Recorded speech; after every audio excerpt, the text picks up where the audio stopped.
Okay, I'm talking with Bill Kaysing, and Bill Kaysing is, you might call a pioneer in this whole issue of getting at truth and reality, and specifically in the area of the Apollo moon missions, what happened and what didn't happen. And when the module set down on the surface of the moon, the amount of propulsion that would have been required to do that, and it leaves no cloud of dust, no crater. Having seen hundreds of rocket firings when I was employed by Rocketdyne, I know that the jet of the lunar module lander, the lunar lander, would have created an enormous crater. It would have scoured the moon's surface. It would have tossed up rocks, sand, everything, and created a crater maybe so large that the entire lunar lander could have sunk into it. After all, we're dealing with a 10,000-pound thrust engine, which is pointed directly at the surface, lowered into the surface, and yet, if you look at pictures of the lunar lander on the moon, there is no disturbance whatsoever under the lunar lander's rocket. And no dust deposited in the pads, the cup-shaped pads at the bottom. That's another good point. Dust would have been blown 6 ways from Sunday and would have landed everywhere. And then the famous scene, which has been played over and over, where they are landing, they're setting down, and you're hearing the astronaut talking through it. Oh, that's a good point. I let's say, became aware of that only recently, that here's Neil Armstrong talking about landing on the moon with a microphone, and yet he's sitting practically on top of a rocket engine that is putting out sound levels of about 140 or 150 decibels. Now, we know that that is absolutely impossible to overcome that sound level inside the lunar lander with a normal human voice. Eagle, we got you now. It's looking good, over. Roger, copy. Eagle, Houston, after yaw around angles, S-band pitch, -900, yaw, +18. Roger, you're a go to continue power descent. You're a go to continue power descent. Altitude now 21,000 feet, still looking very good. Velocity down now to 1,200 feet per second. You're looking great to us, Eagle. Give us a reading on the 1202 program alarm. Roger, we're going at alarm. Good radar data. We're now in the approach phase, everything looking good. Altitude 4,200. Houston, you're a go for landing, over. Roger, understand, go for landing, 3,000 feet. Stop alarm. Altitude 1,600. 1,400 feet, still looking very good. 700 feet, 21 down, 33 degrees. 100 feet down at 19. 1201. 1201. Roger, 1201 alarm. We're go, same type, we're go. Altitude, velocity light, 3.5 down, 220 feet. 15 forward. 11 forward, coming down nicely, 200 feet. 4.5 down, 5.5 down. 60 seconds. Lights on. Down 2.5. Forward. Forward. 40 feet down, 2.5. Picking up some dust. 4 forward. 4 forward, drifting to the right a little. Good. Okay. Contact light. Okay, engine stop. We copy you down, Eagle. Tranquility Base here. The Eagle has landed. Okay, we've changed our graphic picture here in the background, and it's a one-sheet poster that I put together from pictures on the website www.geocities.com/Apollo Reality/. And the gentleman that put this together got actually these images off the Langley Research Center website. And some of these actually you're just seeing for the first time yourself, isn't that right, Bill? That's right, yeah. I'm amazed to find these pictures. I've never seen any of them before except the one in the upper right. And what amazes me is this one here showing a model of the moon with a camera track, showing how easily it would have been to fake the filming of the moon. And then the image just to the right of that shows like the finished moon. Exactly. With somebody sitting at the controls, maybe turning it or Right. These are very revealing pictures, and I strongly recommend people with PCs to download them and study them. And of course, this brings up the subject of the death of whistleblowers. Men like Gus Grissom, who was burned to death along with Chafee and White. he went pretty open with putting a lemon on Yeah, he was going to give an interview about what he really thought about Apollo. And as you say, he hung a lemon on the command capsule on the day that he was murdered. And we should also look at Scott Grissom, his son's evidence that a secret switch was installed in the capsule to ignite the fire that killed Grissom, Chafee, and White. We could go on for quite a while about the death and injury to people that have pursued this Apollo hoax subject very diligently. They went to a NASA spokesman who was Brian Welch. Oh, yes, And right. they asked him about some of these anomalies. Right. You recall what he said about some of the things they were Well, asking? he tried to dispute everything that the Apollo hoax advocates brought out, but the interesting thing is that about a month after he gave this interview, he was dead. That always kind of puzzled me because he was at least trying to hold on Right. to it, right? So Right. do you think they would have actually killed him just because he didn't do a good enough job? Or? Yes, I think that's what happened. He didn't do a good enough job. So they killed him as an example to other people who are defending, like Richard Hoagland. Hoagland obviously is a fake, and he's an employee of NASA who on many occasions has tried to discredit me and my associates. There are much better mysteries that call into question some of the photography, which I agree with you looks frankly hoaxed.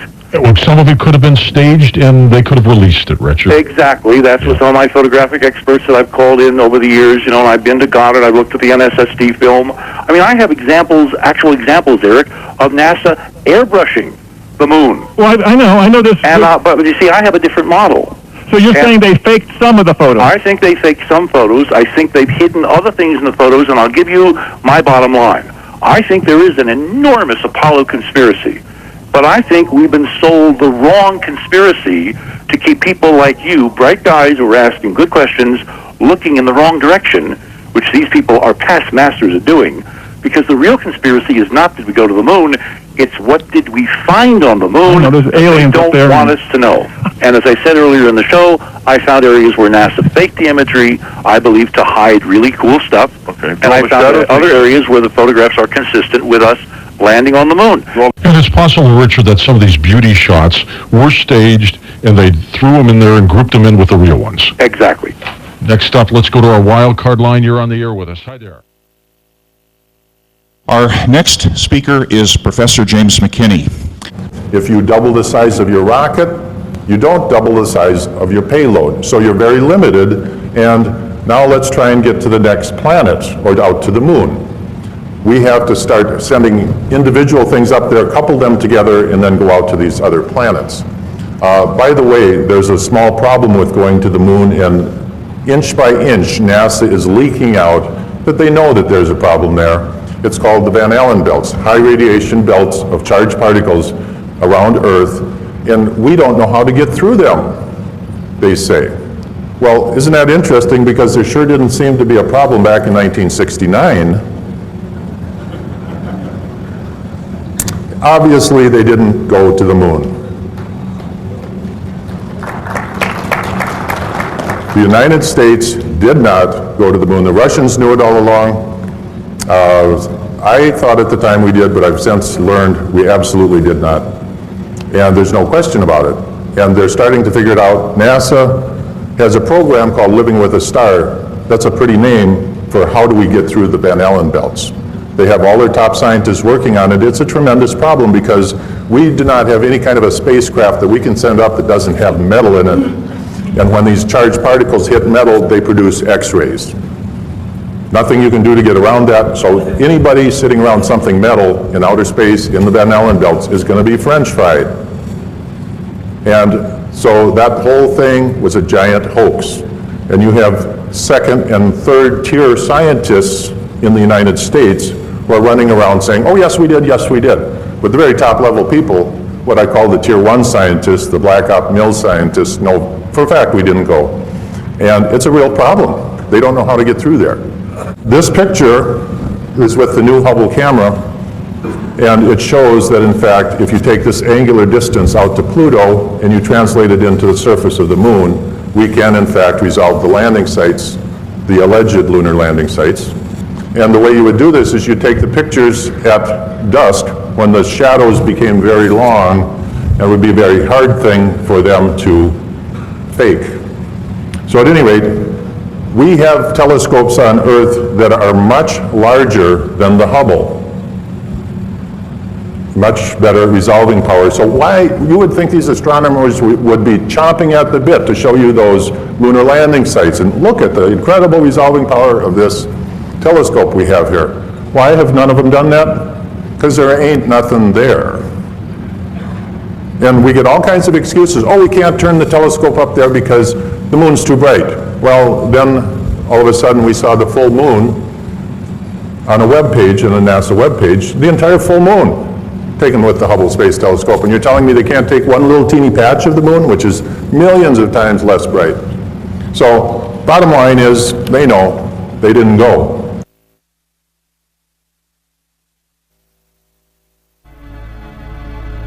Join us now on a quest for the truth to the moon.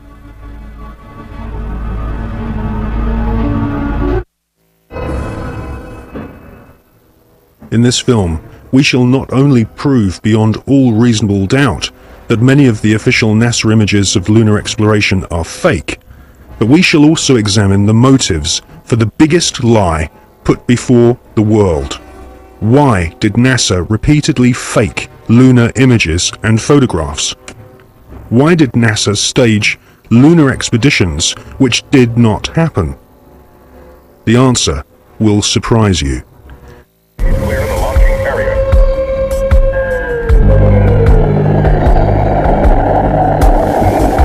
NASA spent gigantic sums of money during the 1960s, but most of it was spent on the ground, not in space.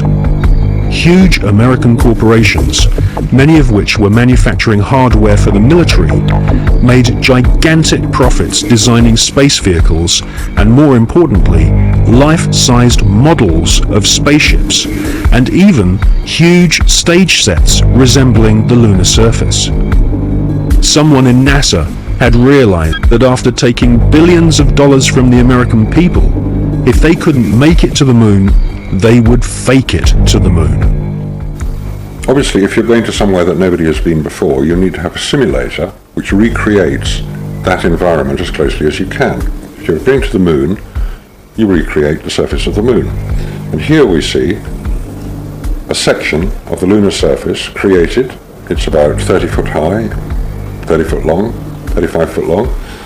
Scale is given by the two people standing in front of it. There were plenty of simulation exercises, but the point is, and this should be taken into account in virtually everything that is discussed with the Apollo program, 400,000 people may have worked on the program in total, but none of them had a need to know more than his own job required. The people who were making the rockets didn't know what the people who were making the spacesuits were doing, because they had no need to know about that. Their job was to make the best models and the best simulation of the lunar surface that they could. And if we come up to this picture here, we see the three scales on which these models were built. We have here the whole moon as one unit. It stands about 20 foot high. We have here behind it a section of the surface of the moon. You'll notice it's curved. And here we have a more detailed section of the lunar surface.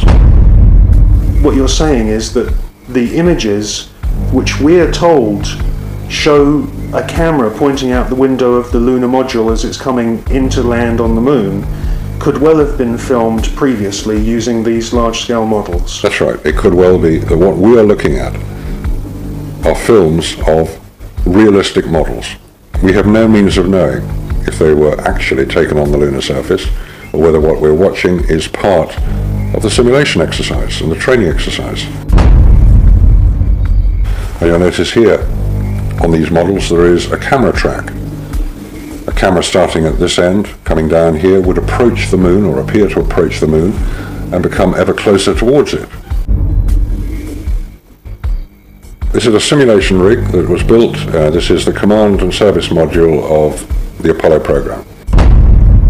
And you'll notice that the window here looks out onto a block here, and there's another one here. They're curved. These are the screens onto which the lunar surface was projected as the craft made a simulated approach towards the lunar surface. Is what we're seeing a mixture of fact and fiction? It is fact, it is fiction. It's mixed together. It's hard to separate them until you examine it closely. If a spacecraft is in deep space, the only possible explanation for a light seen through the window of the spacecraft is the sun. It's the only bright light in space. If it's not the sun, then it has to be some other artificial light, which implies that that particular image is possibly fiction. July 1961. NASA was soon being criticized for the flimsy construction of their hardware. The first orbital capsules did not even have windows in them for the astronauts to look out of. One of the most vocal critics was one of NASA's most respected astronauts, an all-American hero named Virgil Gus Grissom, who almost drowned when recovery helicopters were unable to lift his space capsule from the sea. After a successful journey into space, Gus Grissom almost died through NASA's bad planning. Or was this an early attempt to silence Gus Grissom?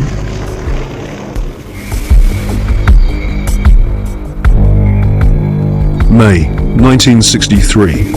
Astronaut Gordon Cooper experiences re-entry problems in his Faith 7 rocket ship. The prototype lunar module, known as the LIM, had serious stability problems. At this stage, there was no guarantee that even if NASA managed to get a spaceship orbiting the moon, they could land safely without killing the crew.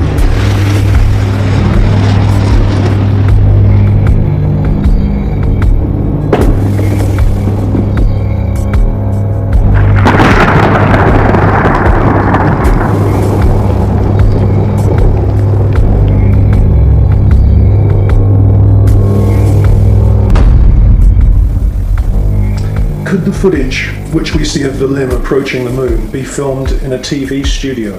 It was filmed in a TV studio. There's absolutely no doubts whatsoever about that. And the way that this film was created was by the use of models. There's nothing secret about the models. They exist. You can go and see them today. The models were very lifelike, very realistic. There is one that is a life-size model. It's in Flagstaff in Arizona. It's 2 miles long, and it's an exact replica of the Sea of Tranquility.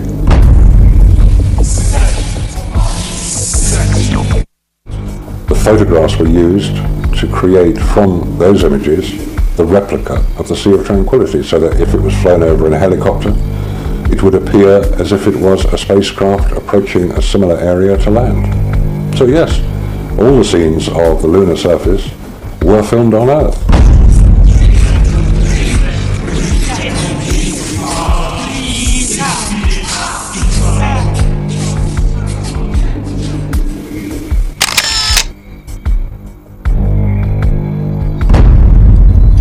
Radiation, and without having spacesuits nor spacecraft which can protect the occupants from radiation, NASA convinced the American people to pay $40 billion for the space program.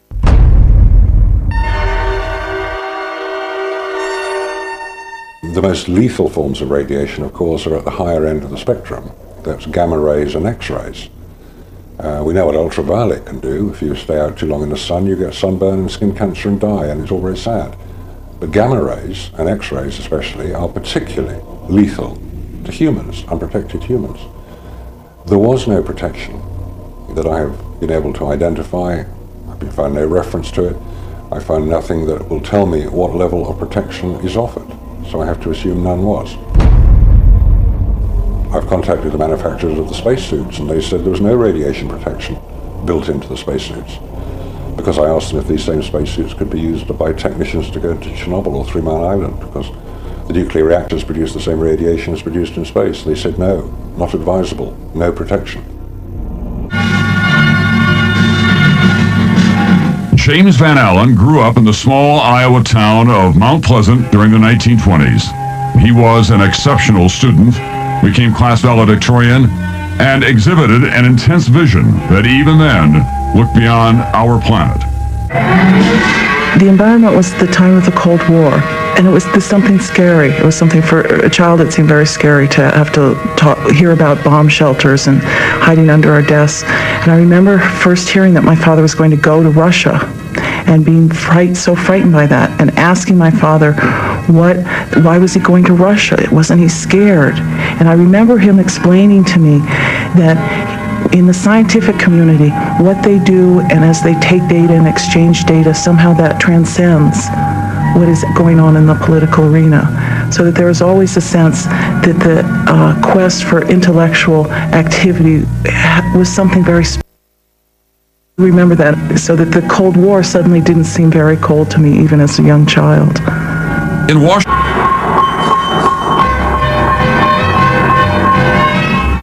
the media focused on the Explorer 1 achievement as at last legitimizing the U.S. as a worthy adversary to confront the communist Sputniks. The public seemed captivated with the propaganda created by this new space race. Dr. Van Allen and his students, however, chose to focus on the data that was returning from their scientific instrument inside Explorer 1. When the first results came back, the group at the University of Iowa, this was Van Allen and Kearney Ray then began to help with it, eventually Carl McElwain, saw immediately that there was an anomaly, there was something unexpected. We have encountered a very great increase in radiation intensity, which is vastly beyond what could be due to cosmic rays alone. We call it geomagnetically trapped radiation. And I gave an explanation of my interpretation at a press conference following the scientific session. And one of the reporters stood up and he was trying to visualize what I was saying. And he said, "You mean it encircles the Earth like a belt?" I said, "Yes, that's great. That's what it is. It's like a belt around the Earth." And so that's the way they got the name of radiation belt, from this exchange of this newspaper reporter and myself. Well, certainly the discovery of the radiation belts was the most important discovery of the International Geophysical Year, because it represented a discovery of some major phenomenon that had a substantial impact both on scientific research and on plans for manned flight later on.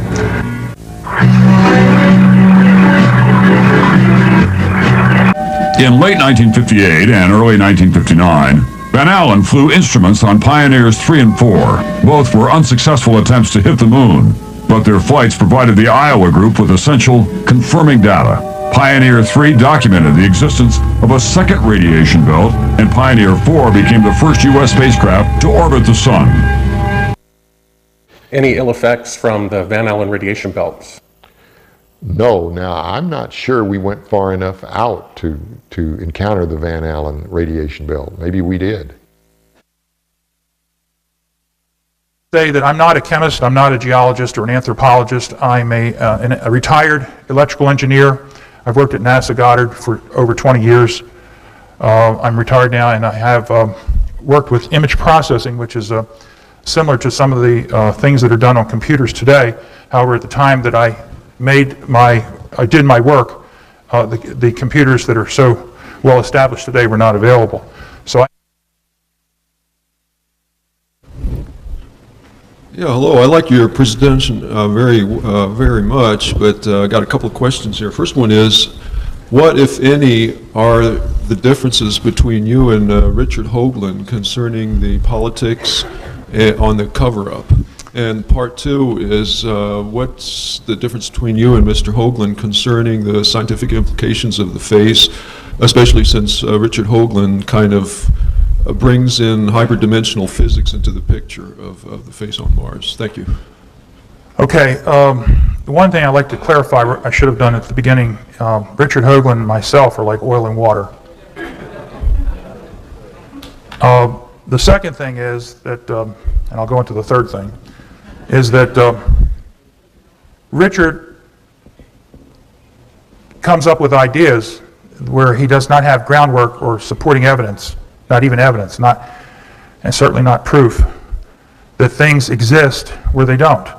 For instance, I've seen some of his work where he has found swastikas and German tanks on Mars, and he has found cathedrals on the moon Europa of Jupiter that resemble burnt-out cathedrals from World War II in Europe, and various other things which not only can't be proved, but they aren't even evidence, and I stay as far away from him as I can. And there was the last part of your question concerned, I forget exactly.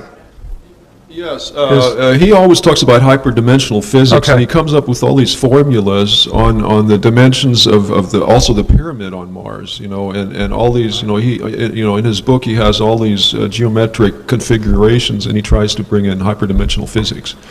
It's hard enough for me to give evidence and present it at conferences with facts that I can show to scientists, but to try to back up something with a relationship to another planet is so hypothetical that it just doesn't have the substance to hold up.